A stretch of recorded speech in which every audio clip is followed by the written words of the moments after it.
Bueno, muchísimas gracias para todos los que nos acompañan de los diferentes países. El doctor Pablo nos está acompañando desde Chile, desde Viña del Mar.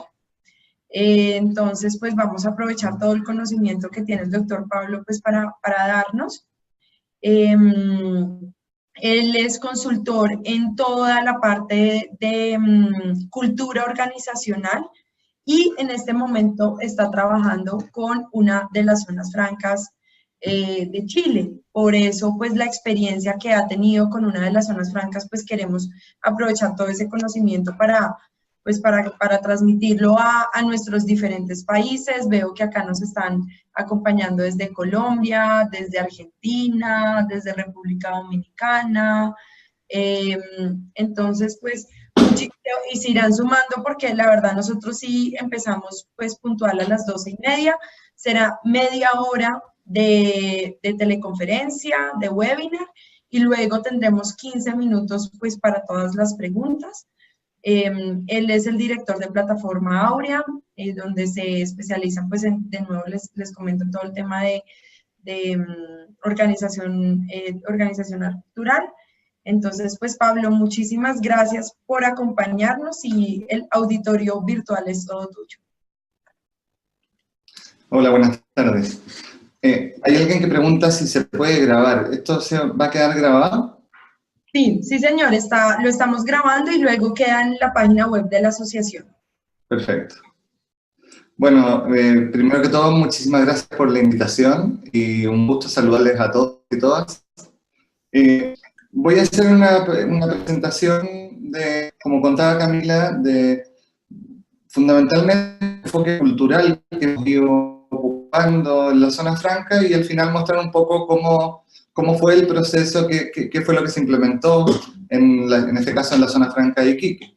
Pero fundamentalmente la presentación va a estar enfocada a cuál es la dinámica cultural que se está viviendo dados los cambios tecnológicos, dada la evolución digital, y cómo es las formas de gestión. Entonces, voy a poner la presentación, media hora, como decía Camila, y después vamos a tener unos 15 minutos de preguntas.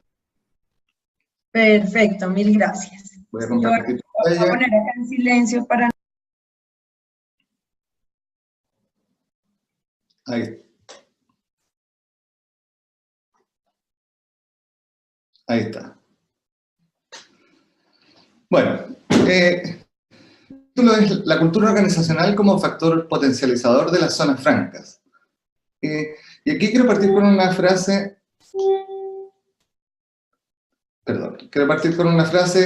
que dijo el doctor Mario Jamuy, el doctor que está a cargo del CONICIT, que es el organismo de ciencia y tecnología de Chile, en un congreso en que estuvimos juntos, en el Congreso del Futuro, y él decía, somos una especie que está poniendo en riesgo nuestro propio planeta, y al mismo tiempo una civilización que está desarrollando tecnologías que puede que nos permitan dar el salto a las estrellas. De alguna forma, esa paradoja que estamos viviendo ahora, en que somos nosotros mismos, nuestros modelos de gestión tradicionales, nuestra forma de abordar lo que hemos venido haciendo, efectivamente tienen riesgo en muchos aspectos políticos, sociales, ambientales, económicos del planeta, pero al mismo tiempo ya está todo el conocimiento, la sabiduría, y se está desarrollando más aún, que nos puede llevar a abordar estas problemáticas, a abordarlas de una forma distinta como lo hemos venido haciendo. Y eso es un cambio cultural profundo. Entonces, ¿por dónde parte esto? De alguna forma, han ido cambiando las condiciones de vida. Ha ido cambiando la tecnología está creciendo a velocidades crecientes, el cambio tecnológico cada vez más acelerado, estamos participando de la obsolescencia de ciertas formas de trabajo, de ciertas formas regulares conocidas en las cuales venimos haciendo las cosas, pero también eso ha ido impactando sobre la automatización del trabajo. Se estima aproximadamente que el 47% de los trabajos en Estados Unidos presentan un alto riesgo de ser reemplazados por automatización en una década. O sea, estamos hablando de que prácticamente el 50% de las personas podrían llegar a ser, de aquí a 10 años, que es bastante poco, podrían llegar a ser reemplazadas en su fuente laboral. Entonces, ¿Cómo estamos preparados para eso? ¿Cómo estamos preparados? ¿Qué es lo que está implicando eso? Es un poco lo que vamos a ir resolviendo durante esta presentación. Una de las cosas que ha ido sucediendo es que nuestra concepción de lo normal ha ido cambiando. Veníamos en un mundo estándar, veníamos en un mundo que era predecible, que era planificable en función de un futuro más o menos similar a cómo venía siendo el pasado. Estábamos acostumbrados los managers a planificar en función de la campana de Gauss, en función de comportamientos normales. Pero lo que está sucediendo es que hay cada vez más fenómenos que están saliendo de la escala. Ya la campana de Gauss ya no sirve para gestionar porque nos estamos encontrando con empresas que aparecen y rompen el mercado, tecnologías disruptivas, al mismo tiempo que pérdidas en la biodiversidad, consumo de agua, o sea, hay muchos fenómenos que están saliendo de escala. Por poner un ejemplo para que ustedes puedan tomar qué es lo que es un cambio de escala, si tomamos el estadio nacional, el estadio principal del país, que está a capacidad llena, y entra el basquetbolista más alto de la NBA, que medirá 2,20 metros, y sacamos el promedio de altura, el promedio de altura del estadio lleno no va a cambiar. Pero si el que entra ahí es Zuckerberg o Bill Gates y sacamos el promedio de ingreso per cápita, el promedio se dispara.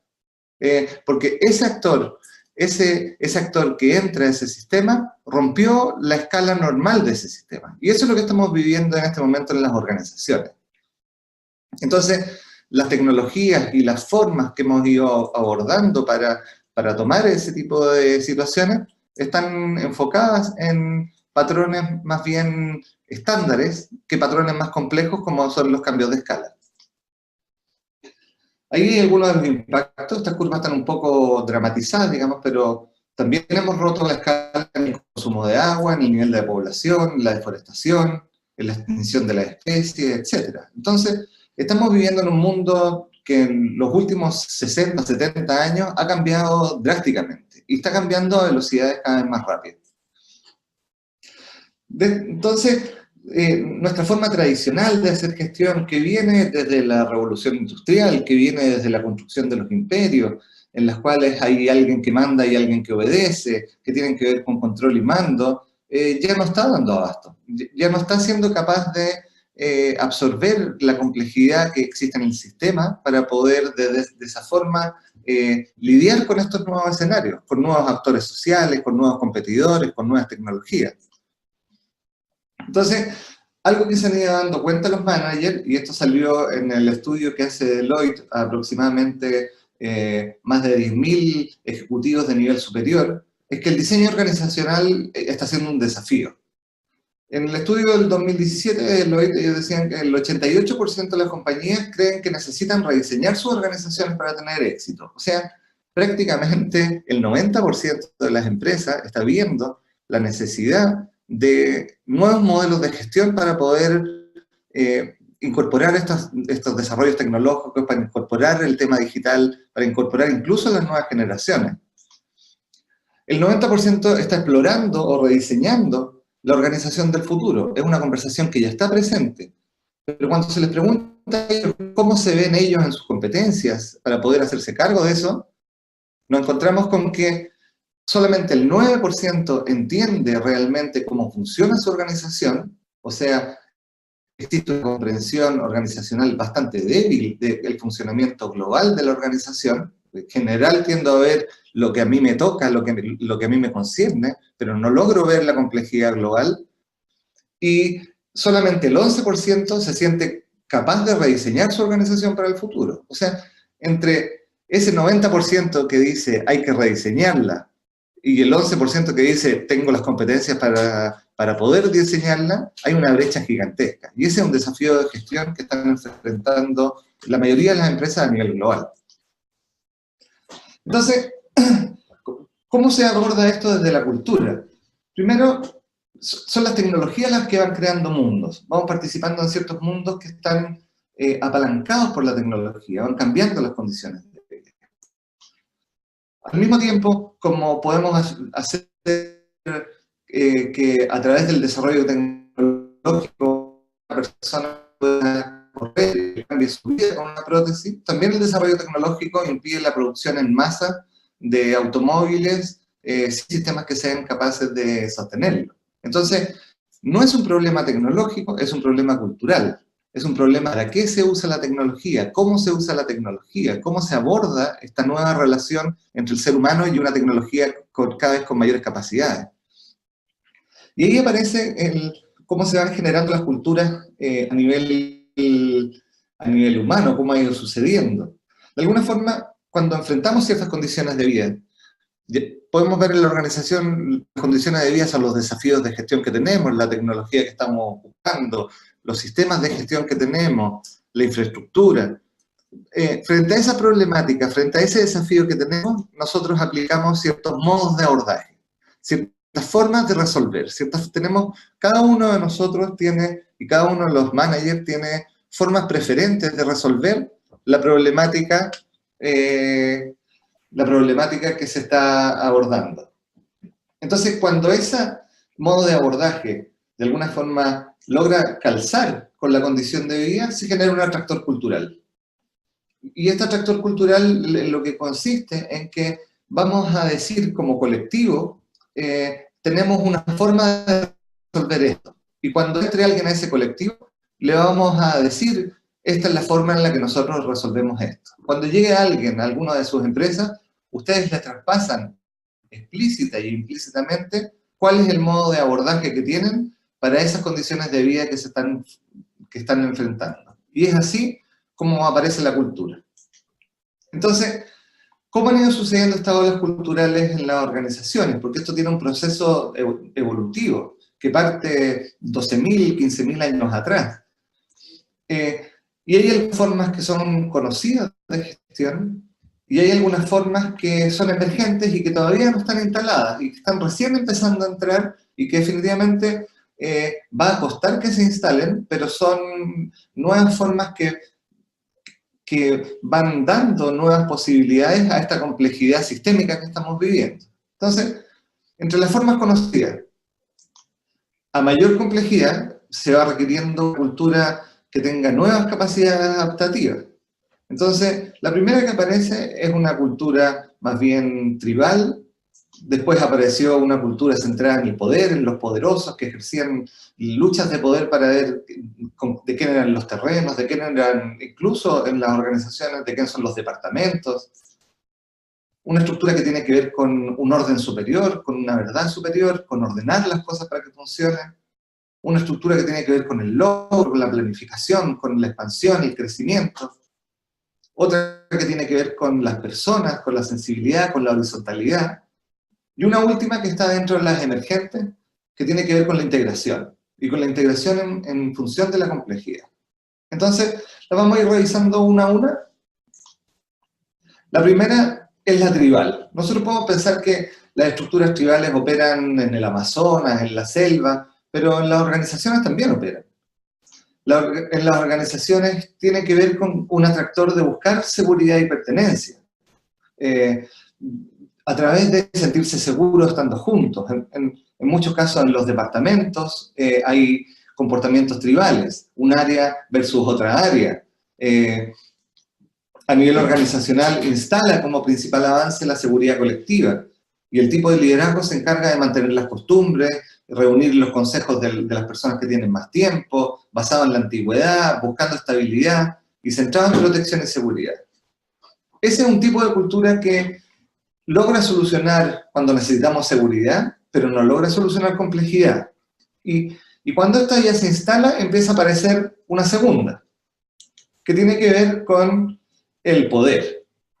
Empezamos a ver las organizaciones como la ley de la selva, que necesitamos sobrevivir, que necesitamos respeto, necesitamos ejercer poder, necesitamos acumular poder. En las organizaciones hay muchos managers que creen que parte de su efectividad tiene que ver con sostener espacios de poder, y en muchas ocasiones sobretensiona la organización. ¿Cuáles son los avances que instala este tipo de cultura sobre las organizaciones? El poder personal disruptivo. Por ejemplo, Steve Jobs. Steve Jobs decía, Yo no creo en los focus group. La gente no sabe lo que quiere. Soy yo el iluminado que viene con la nueva tecnología, digamos. Pero al mismo tiempo logró crear disrupciones tecnológicas gigantes. Entonces tiene su lado luminoso. Por otro lado, la alineación de grupos grandes de personas, digamos. El tipo de liderazgo más bien dictatorial, tiende a ser más creativo, busca poder y satisfacción personal inmediata, está centrado en mantener el poder y vencer las amenazas. Aquí aparece por primera vez una estructura piramidal de gestión, en el que hay una persona arriba que es la que tiene el poder y hay personas abajo que son las que ejecutan lo que se les dice que ejecuten. Cuando esto empieza a suceder organizacionalmente, si pensamos que un departamento, un área, podría estar en colisión de poder con otra área, hay que apelar a una estructura superior. Y aparece la estructura del orden. Y la estructura del orden, básicamente, lo que dice aquí, hay un cierto sacrificio por una recompensa futura, hay una forma establecida en cómo se hacen las cosas, una forma que dice, nos remitimos a los procedimientos. Muchos de los managers, cuando nosotros aplicamos instrumentos de evaluación cultural, se encuentran operando en este nivel. Este nivel permite procesos replicables y jerarquías formales, pero también tiende a la conservación. Son organizaciones que se crean para durar 1000 años, ¿ya? Si ustedes ven la estructura, sigue siendo una estructura piramidal, pero arriba en esa nubecita azul que aparece, hay un concepto. Puede ser la compañía, la patria, la nación, la religión. Hay algo que ordena, bajo lo cual las personas se alinean a este orden superior en el respeto de los procesos. El tipo de liderazgo fundamentalmente posee una verdad única, es estructurado y adherido a las tradiciones, buscando estabilidad, centrado en el orden, estableciendo protocolos. Mucho de lo que se hace en las zonas francas requiere de este nivel, requiere mucho de este nivel en cuanto a que tiene implicancias en la tributación, con los distintos actores con los que nos involucramos, pero no es suficiente para los desafíos organizacionales actuales. Hay una cultura que surge en respuesta a la anterior y que tiene que ver con el logro estratégico, con el progreso, con la estrategia, con ganar, con la excelencia, con la competencia. Es una estructura que lo que hace es cuestionar un poco la verdad superior. En el mundo del management, lo que aparece acá es que la estructura es funcional a la estrategia. Por lo tanto, vamos a diseñar la estructura dependiendo del tipo de estrategia que vayamos realizando. Los principales avances que pone esta cultura es la innovación, valora la accountability, valora la meritocracia. Ya no basta con ser una persona del rebaño, si yo tengo las competencias para surgir, debiera poder surgir en este tipo de organizaciones.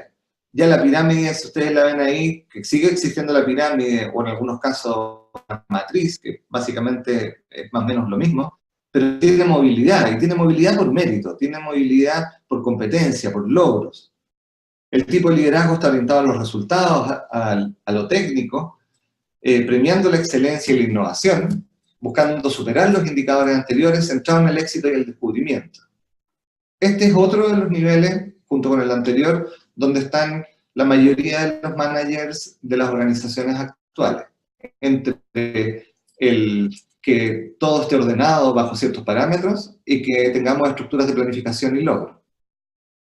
Pero en esta estructura, una de las cosas que se pierde y que aparece en la cultura siguiente es la sensibilidad por el ser humano. En muchos casos terminamos haciendo máquinas con seres humanos. Y aparece una cultura que tiene que ver con el compartir, con la comunidad, con la vida, con el nosotros, que de alguna forma está impactando y es una ola que está entrando mucho en la gestión, desde todos los procesos que tienen que ver con innovación abierta, con co-creación, con horizontalidad, y lo que hace como avance cultural pone la cultura impulsada por valores, ya no es solo por objetivos, sino que también hay ciertos valores que nos dan pertenencia, el empoderamiento de cada uno para que pueda ejercer y desarrollarse como persona dentro de la organización, y pone algo interesante que es la perspectiva stakeholders, la perspectiva multiactor. sin este nivel la innovación abierta no sucede, donde yo tengo que escuchar a mis clientes, tengo que escuchar a mis proveedores, a mis trabajadores, a los colaboradores. Este nivel habilita esa capacidad de escucha. El tipo de liderazgo es sensible a las necesidades de sus pares, horizontal en la relación, buscador de consenso y centrado en la armonía. El gran tema hasta este nivel cultural es que cada uno de los niveles cree que posee la verdad absoluta sobre cómo hay que hacer las cosas. Entonces, hay algunos que dicen, no, lo que importa es el resultado, lo que no se mide no importa. Hay otros que dicen, nos tenemos que regir por los procesos, por los protocolos, por lo que dice nuestro manual. Hay otros ejecutivos que dicen, bueno, tenemos que escuchar a las personas para poder ver cómo generar resultados superiores, generando espacios en los que se puedan vincular. Entonces, cada uno tiene una parte de la verdad, cada uno tiene una parte de la gestión necesaria, que en algún minuto fueron efectivas en sí mismas, pero en este momento requieren de la integración. Y esa integración sucede con un nivel emergente, un nivel cultural que está recién, hace aproximadamente 30, 40 años, empezando a aparecer en las investigaciones, que tiene que ver con la integración, con la viabilidad, con lo natural, con lo del pragmatismo, con la flexibilidad, sobre todo con la flexibilidad. Ya no vamos a ir solamente en busca de un objetivo, vamos a estar conectados con el proceso que nos lleva a ese objetivo. Vamos a ser capaces de rediseñar el objetivo, ya no necesitamos una carta Gantt a 5 años, sino que vamos a ir viendo en iteraciones qué es aquello que tenemos que cambiar, cómo nos vamos adaptando y ajustando a lo que necesitamos resolver. Los principales avances que pone es la autogestión. Aquí se distribuye poder, se le da poder a las personas, se le da capacidad de decisión. La integralidad, por otro lado, en la que se reconoce que las personas no son solo tuercas y engranajes de una máquina que funciona con personas, sino que son al mismo tiempo ejecutivos, padres, hijos, tienen sensibilidades, emociones, tienen otros aspectos de su dimensión humana. Y por otro lado, una conexión con el propósito, una conexión con un propósito evolutivo. Al mirar la organización como ser vivo, vamos viendo que en su desarrollo va evolucionando. Y el tipo de liderazgo acá es capaz de fluir con la complejidad, integrando las personas y generando sinergias, de alguna forma ocupa la sensibilidad del nivel anterior, la búsqueda del logro, la búsqueda del orden, y lo pone todo al servicio de los resultados que se está buscando, generando redes y centrado en la integración. Entonces, estas capas van sucediendo de alguna forma como las muñecas rusas. Hay una dentro de otra. Nosotros tenemos dentro nuestra conexión con la cultura tribal. Muy probablemente nos aparezcan espacios familiares. Tenemos una estructura con la conexión del poder, también con la del orden. Entonces, cada una de estas capas lo que ha ido haciendo es dándonos nuevos recursos adaptativos para contextos cada vez más complejos. Y lo que está pasando es que estamos viviendo en un mundo más complejo que lo que nuestra cultura es capaz de abordar. Entonces, los desafíos actuales que tienen son cada vez menos situaciones conocidas, la evolución cultural está teniendo un proceso relativamente lento, pero se puede intencionar, se puede generar una evolución cultural que se vaya calzando con los desafíos que estamos teniendo. Y acá, lo que tenemos que ver es qué tipo de organización necesitamos. ¿Ya? Y lo que nosotros vemos es que es un tipo de organización que sea capaz de apalancar el cambio cultural global. Un segundo, ¿hay personas haciendo preguntas por el costado? En el chat. No es algo del audio, pero yo te estoy oyendo perfectamente. Ah, perfecto.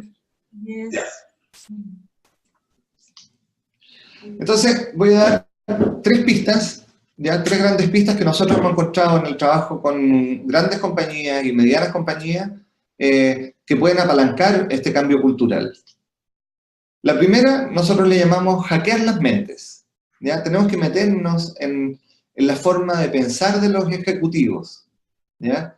Que sus formas de pensar amplíen el repertorio. Y esto lo hacemos fundamentalmente si creamos nuevos ejecutivos, si los ejecutivos toman decisiones considerando a las personas, pero al mismo tiempo considerando el logro y al mismo tiempo respetando el orden, aparecen nuevas posibilidades. Nosotros esto lo abordamos fundamentalmente con algunos instrumentos. Este es un ejemplo de uno de ellos, en los cuales vemos cómo son esos patrones de aceptaciones y de rechazos a cada una de estas culturas. Porque va a depender mucho de qué tanto rechazo yo tengo, qué tan probable va a ser de que yo instale esa cultura en mi organización. Hay muchos ejecutivos muy conectados con el logro que tienen un muy gran rechazo a las culturas más horizontales. Les da miedo la pérdida de control, les da miedo la pérdida de poder. Por lo tanto, buscan contener ese poder y no son capaces de abrirse a soluciones que muchas veces están en las bases, que ya las personas tienen. Una segunda pista tiene que ver con autoorganización, con distribución del poder, con darse cuenta que, tal como decían al principio, los ejecutivos no son capaces de comprender todo lo que está sucediendo dentro de la organización. Tiene demasiada complejidad, demasiadas variables. Y ahí lo que ha ido sucediendo es que hemos ido generando estructuras, y les voy a mostrar un poco el caso de la SOFRI, que funcionan en base a círculos, que funcionan en base a roles, que cada persona puede tener distintos roles y juega en distintas posiciones. Esto que estamos viendo aquí es un organigrama de una organización. Nosotros estamos acostumbrados a ver organizaciones tipo pirámide. Y eso requiere, de alguna forma de habilitar estos nuevos mindsets. Entonces, aquí un caso de ejemplo. Si ustedes ven en el lado izquierdo, están las aceptaciones y los rechazos. Por sobre la línea aparece la aceptación y por bajo la línea aparece el rechazo del equipo directivo y de la organización. En el equipo directivo había un alto rechazo a la participación, un alto rechazo a la horizontalidad que está graficada en el verde, y un muy enfoque hacia el azul y el naranja, que son los niveles de orden y logro.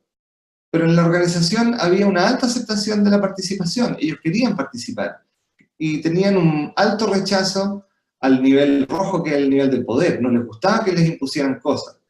Entonces nos encontramos con esta organización, por ejemplo, en la que estaba esta tensión de cambio entre un equipo en el que se encontraban, en el que ambos querían resultados, ambos querían orden, pero unos querían participar y los otros no. La estructura organizacional era una pirámide bastante clásica, y después de un proceso de co-creación, de trabajo conjunto en la cultura, terminamos llegando a una estructura en la cual terminó siendo más o menos la estructura organizacional. Círculos de personas que tenían conversaciones similares, que se articulaban en función del propósito, que se articulaban en función de las necesidades que fueran surgiendo. Y no una estructura piramidal en la que el de arriba tenía más responsabilidades que el de abajo. Aquí la responsabilidad se distribuyó.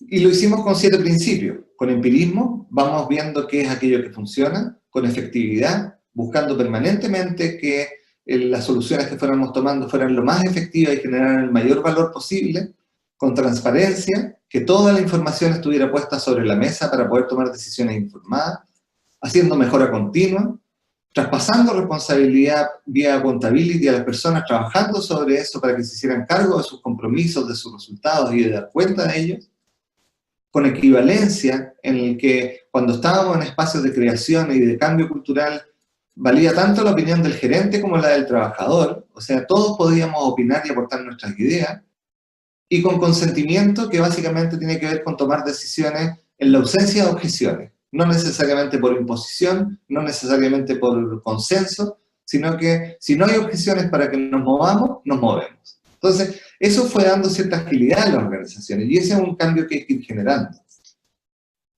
Un tercer caso, una tercera pista, es lo que nosotros llamamos cambiar la ecuación. Y cambiar la ecuación es dejar de percibir como que el valor está puesto en la utilidad, y concebir que la utilidad también es valor social, también es valor medioambiental, económico, bienestar de los colaboradores, valor público.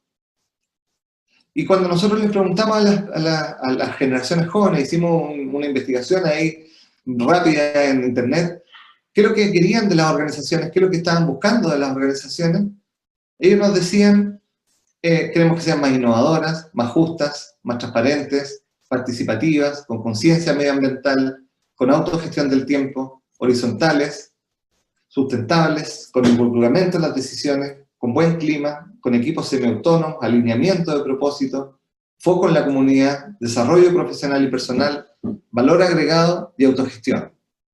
O sea, son organizaciones que efectivamente son más complejas, requieren más involucramiento, nuevas formas de gestión, pero es lo que las nuevas generaciones y el cambio tecnológico está presionando para que eso suceda. Entonces, ¿cómo lo hicimos en Sofri? El caso de Sofri. Sofri en la zona franca de Iquique.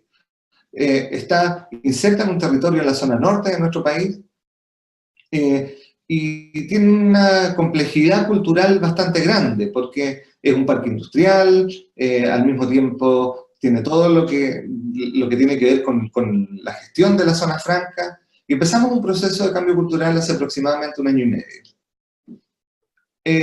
Establecimos una estructura de círculos y estos círculos establecimos una gobernanza que tenía links hacia personas, hacia comunicaciones, hacia operaciones, hacia administración, hacia seguridad, links hacia el aspecto comercial. Todas las decisiones iban siendo compartidas entre esta gobernanza y los distintos equipos que se iban formando.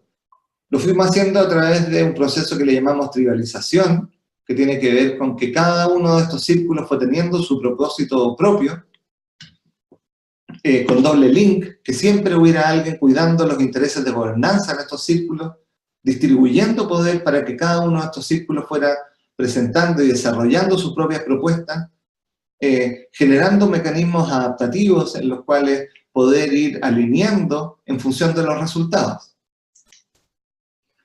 ¿Qué cosas se fueron logrando?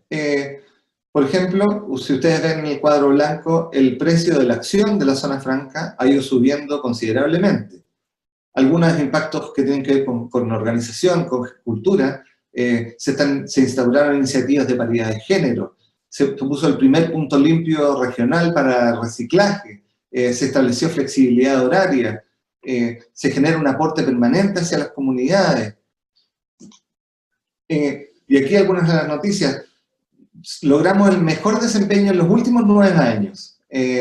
Durante el año anterior, digamos, se tuvo los mejores resultados económicos que se habían tenido en los últimos 9 años, no solamente producto del proceso cultural que estamos realizando, sino que también en la alineación y el compromiso de la gestión en función de este proceso. Iba a estar en esta charla Rodolfo Prat, el gerente de Sofri, para contar un poco de su experiencia. Lamentablemente a última hora tuvo un inconveniente. Pero esto mismo también, estos mejores resultados apalancaron a que Sofri, que en Chile es una organización semipública, haya hecho el mayor aporte a las comunas más pobres de la región, ¿ya? El mayor aporte en recursos frescos para inversión social, por lo tanto también teniendo impacto sobre la sociedad.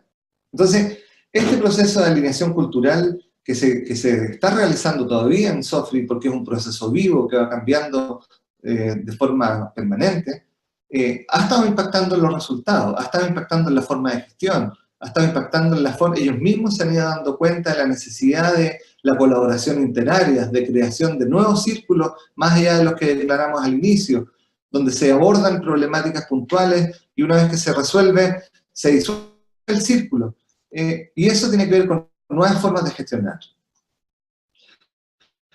Nosotros creemos que la innovación más importante que necesitamos es cultural. El desafío de la revolución tecnológica es fundamentalmente cultural.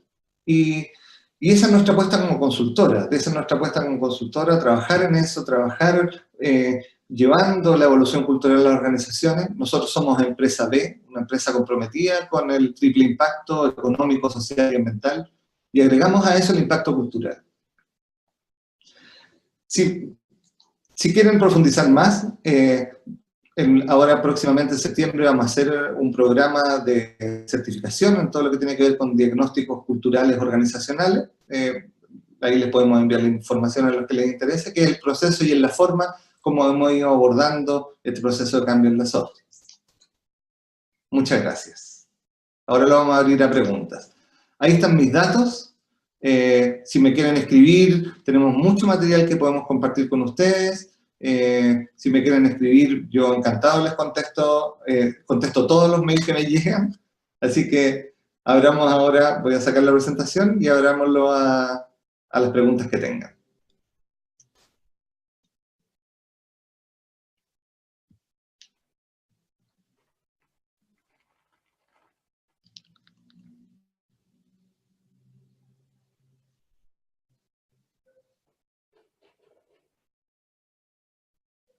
Ya. María Camila. No está. A ver, voy a ver si hay preguntas que aparecieron en el chat. No, no hay preguntas. Si quieren hacer preguntas tendrían que activar su micrófono y las vamos respondiendo. O si no, las pueden poner en el chat y yo las voy respondiendo.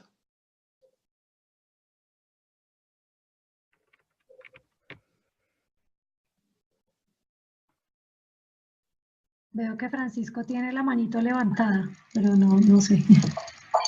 Francisco.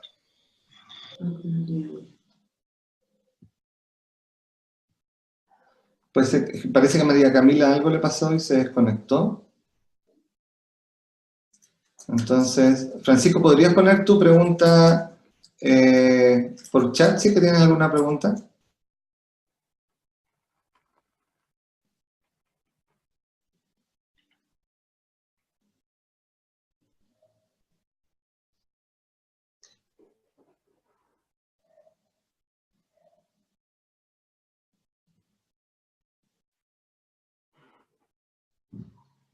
Bueno, voy a dejar mis datos puestos por mientras ahí.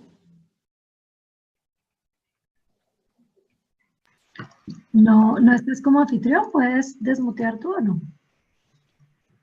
No lo sé. Yo no estoy como anfitrión. Ok.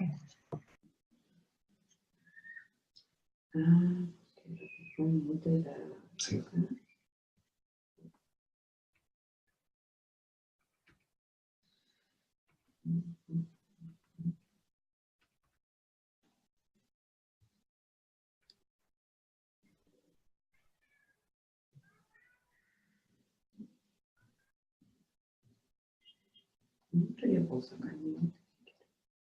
Ahí está María Camila.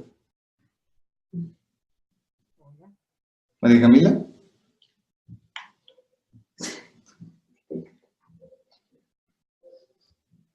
No sé qué pasa.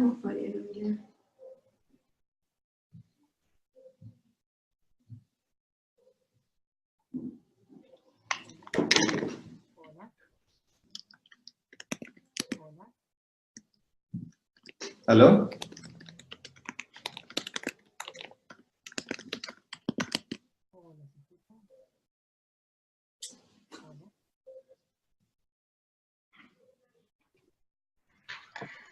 Es que, Camila, estás muteada. No sé por qué. Tienes que desmutear tu micrófono, que veo que estabas intentando hablar. Pero no sé quién es el anfitrión, porque no tengo... Camila, ella misma es la anfitriona. Ok. ¿Aló, aló? Eso, Qué perfecto. pena con ustedes que se cayó el internet en la oficina. Espero que a ustedes no se les haya caído. ¿Ustedes pudieron continuar? No lo sé porque están todos con el micrófono silenciado, por lo tanto no sé si hay alguna pregunta. Bueno, no, perfecto, perfecto.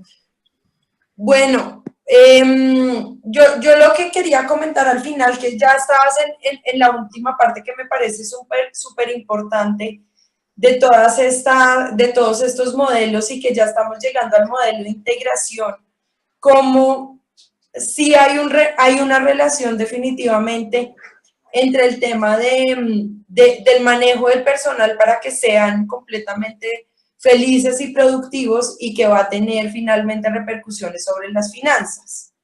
Eso lo están implementando pues en Sofri, como nos comentas, y adicionalmente les quería contar pues a manera de anécdota la incidencia de estos modelos en las zonas francas de Dubái. Cada uno de los empleados tiene un botoncito para al final del día comentar cómo se sintieron. Entonces hay una cara feliz, hay una cara neutra y hay una cara triste.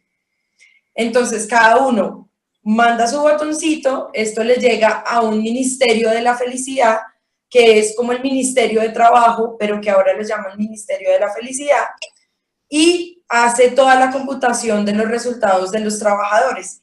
Y al final del año, bueno, le dan un premio a la zona franca más feliz, y adicionalmente están constantemente mirando si ganó la carita triste, qué es lo que están siendo inconformes en su zona franca. Entonces, por ejemplo, no, toda esa lista que tú nos decías que quiere el trabajador del futuro, innovación, poder de decisión o de flexibilidad en los horarios, pero también temas ambientales. Entonces, todo eso se hace como pues un análisis de qué está pasando en esa zona franca y con base en eso se reestructura. Entonces, me parece pues muy importante todo lo que nos comentas de los diferentes modelos, las pistas, cómo realmente es los nuevos patrones, porque definitivamente pues las mismas figuras de organizaciones del pasado no aplican actualmente a los principales, y como bien tú lo mencionabas, en la zona franca todavía se ve una estructura de liderazgo, ¿no? Donde está el líder y están los demás. Entonces, pues es una oportunidad muy buena para empezar a replantearse y a reestructurarlo, porque definitivamente los trabajadores del futuro son muy diferentes a los que ahorita actualmente llevan 20, 30 años. Entonces, pues quería hacer ese par de menciones, y creo que acá en el chat, muy interesante, mi pregunta es, ¿cuáles son los caminos de Victoria Laniela? Ella, por lo que de Victoria Laniela pregunta, ¿cuáles son los caminos para fortalecer las competencias de sus colaboradores y pueden ser responsables cabalmente en el modelo emergente que describías? A ver, lo principal es un abordaje integral, ¿ya? Un abordaje integral tiene que ver con tener en cuenta que cuando trabajamos sobre la cultura tenemos aspectos que son más bien internos, invisibles, la conciencia, las motivaciones, las valoraciones, y al mismo tiempo aspectos más visibles como el desempeño, la conducta, los sistemas, las plataformas. Entonces, muchas veces estos procesos se abordan solamente desde las competencias, ¿ya? Pero hay veces que el sistema no está preparado para la nueva competencia de los equipos. Hay equipos que cuando alguien destaca mucho en su competencia tienden a jalonarlo hacia abajo, o incluso el sistema no está diseñado para que los incentivos sean adecuados para generar algunas competencias u otras. Por ejemplo, todos los incentivos son individuales y se quiere propiciar competencias de trabajo en equipo. Entonces, esa mirada integral que mire sobre qué sistema están cayendo esas competencias, tiene que ir de la mano. ¿Cuál es la cultura prevalente que hay ahí y qué posibilidades aparecen en esa cultura para la valoración de ciertas competencias? Por ejemplo, si la cultura es muy estructurada, muy rígida, la competencia de co-creación, codiseño, horizontalidad, que tienen que ver con horizontalidad, va a ser un poco más difícil que se instale. Lo importante es, para que esto pueda suceder, para poder fortalecer estas competencias, primero que tiene que ser un proceso que reconozca cómo sucede la instalación de competencias en las personas, que se demora, que tienen que generar primero la valoración, posteriormente tienen que ir practicando, tienen que tener espacios de seguridad en los que puedan practicar sin poner en riesgo su desempeño. Por lo tanto hay que descalzar un poco la evaluación de desempeño sobre la nueva competencia que se está generando. Y ahí lo que nosotros hemos visto como una gran pista es fundamentalmente, y de forma inicial, trabajar con competencias que tienen que ver con cómo adquirimos nuevos aprendizajes. O sea, aprender a aprender es central. Y la capacidad de locus de control interno y generar accountability son dos de las cosas claves para poder instalar cualquier otra cosa encima. Y nosotros partimos por ahí siempre, digamos, como que las personas partan no importa que no tengan las competencias todavía, pero que sean capaces de darse cuenta que no la tienen y que partan haciéndose cargo de los resultados que están generando para poder desde ahí empezar a generar procesos de cambio. Vale, perfecto. Mil gracias. ¿Algún otro participante? Ay, acá alguien está escribiendo. Muy interesante. Marcela Barrios es de Zona Franca de Barranquilla. ¿Alguien tiene alguna otra pregunta? ¿Qué hacer con los colaboradores que no quieren adaptarse al cambio? Me imagino que esa es una de las preguntas que más recibes. Sí, mira, los instrumentos que nosotros aplicamos en nuestro cultural, fundamentalmente lo que buscan, más allá de perfilar la cultura que existe, tiene que ver con conocer por dónde van a venir esas resistencias, ¿ya? Porque el diseño que se establece para el proceso de cambio cultural lo que busca precisamente es minimizar esa resistencia al cambio. La mayoría de las veces la resistencia al cambio tiene que ver con temas más bien paradigmáticos culturales, más que solo disposición personal. En muchas organizaciones cuando nosotros llegamos y el gerente dice, ahora vamos a hacer, nos vamos a meter en la ola de la innovación, hay mucha gente que rápidamente se asusta y empieza a construir barreras alrededor para que la cosa no se mueva. Entonces, hay ciertos llamados culturales que son más efectivos para unas organizaciones u otras. En organizaciones más tradicionales, si quiero innovar, tengo que partir teniendo la conversación de qué es aquello que queremos conservar, por ejemplo.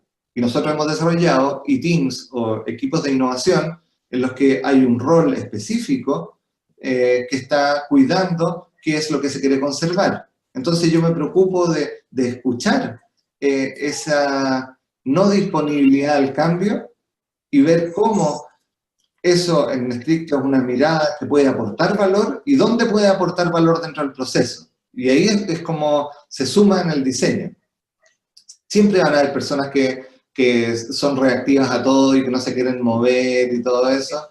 Y eso es parte ya de la gestión organizacional tradicional, que es lo que uno tiene que evaluar en función del mismo proceso. O sea, también esto implica que hay veces que personas quedan descalzadas culturalmente del proceso. Pero lo que se busca centralmente es poder tomar todas aquellas ideas, todos aquellos insights, toda aquella sabiduría que tienen las distintas personas con sus distintos patrones culturales y ver la mejor forma de integración para que no haya resistencia. Vale, mil gracias. Y, a ver, ¿hay alguna otra última pregunta? Dice Victoria, gracias, me llevo dos conceptos grandes, aprender a desaprender y generar espacios de seguridad. Bueno, pues cumpliendo muy juiciosos el itinerario. Pablo, muchísimas gracias por tu tiempo desde Chile. Afortunadamente, pues tenemos esta tecnología para no tener que desplazarnos. Acá estuve revisando, nos acompañaron de Argentina, de una universidad, de Zona Franca Bogotá, en Bogotá, de Parque Alice en México, desde Suiza, desde el Ministerio de Comercio de Perú, desde una zona franca en Estados Unidos, desde otra zona franca en Colombia, desde zona franca en Barranquilla y desde un usuario en República Dominicana. Entonces, pues esas son las facilidades que nos dan estas tecnologías. Vamos a colgar el webinar para que todos lo puedan consultar y lo puedan distribuir para aquellos que no asistieron. Nosotros también lo vamos a enviar a toda la lista de participantes y bueno, quedar con, pues que ya sepan que si necesitan temas de cultura organizacional, pues está quién mejor que Pablo y Plataforma Aurea, que actualmente están trabajando con temas de zonas francas, que no creas que es un tema tan común, ni el tema organizacional, ni el tema de zonas francas. Entonces, pues es una especialidad que definitivamente se debe aprovechar. Entonces, pues muchísimas gracias a ti, a Islena y a todo el equipo de Plataforma Aurea. Y seguimos pues en contacto y para todos los asistentes quedamos a su completa disposición para lo que necesiten. Muchísimas gracias. Muchísimas gracias, María Camila. Un saludo a todos.